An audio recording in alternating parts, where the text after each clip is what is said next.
مثل که تبدیلی در حکم نماز و روزه و حج و زکات اجازه نیست.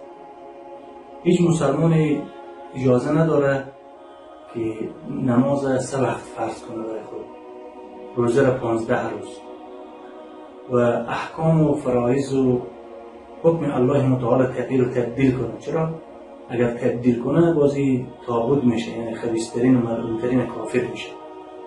همینطور که حکم نماز و روزه و حج و زکات و نکاح از وقت رسول الله صلی الله علیه و سلم تا روز قیامت قابل تغییر و تبدیل نیست، همین قسم جهاد و قتال و حکم دشمنی و براءت و بیزاری با کفار بعد از رسول الله صلی الله علیه و سلم و صحابه کرام تا روز قیامت قابل تبدیل نیست.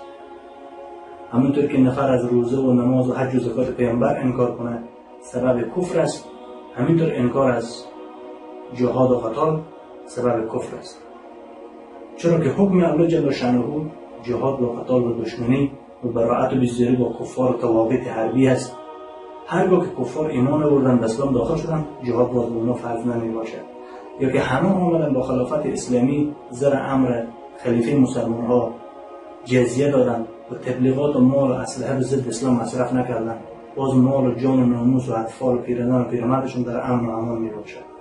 تا زمان که کفار ایمان نیارن یا جزیه ندن به نظام خلافت اسلامی یا به اصطلاح از تبلیغات و دسیسه های خود دست نکشن در مقابل مسلمان ها، از حکم جهاد و قتال اونا فرض است و ترک فرض فسق است و انجامی و ایمان کامل هست و تبدیل کردن و دوستی کردن با کفار این سبب کفر و ارتداد از انسان مرتد میشه و از کفار کمک خواستن و مدد خواستن و مال به رسمیت شناختن یقینا بی‌اعتمادی به صفات الله متعال هست و این انسان ذلیل میکنه. چنانچه که الله جل شأنه میفرماید الذين يتخذون الكافرون اولیاء من دون المؤمنین، آنان که کفار رو دوستی گرفتن به غیر از مؤمنان برای طلب پول و پیسه و عزت و موقف و چوکی و خواهشات نفس.